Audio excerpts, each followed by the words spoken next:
Hi guys, welcome to the channel. In today's video, I'm going to show you how you can delete your Facebook account. Before getting into this video, must subscribe to our YouTube channel and click on the bell icon.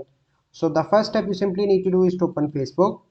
Once you open Facebook, you simply need to click on your profile picture on the top right. And then you need to scroll down and click on settings and privacy. And from here you need to click on settings. And here you need to search for the account, or you can search for the delete.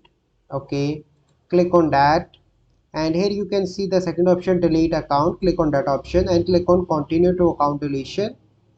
Okay, and here you need to scroll down and click on continue and click on I spend too much time. You can select any reason, click on continue to account deletion. Scroll down, click on delete account, and here you need to enter your password. So once you enter your password, click on continue. Once you click on continue, your Facebook account will be deleted. So I hope you find this video helpful. If you find this video helpful, must like this video, subscribe to our YouTube channel for future videos. We'll see you in the next video. Thank you, have a good day.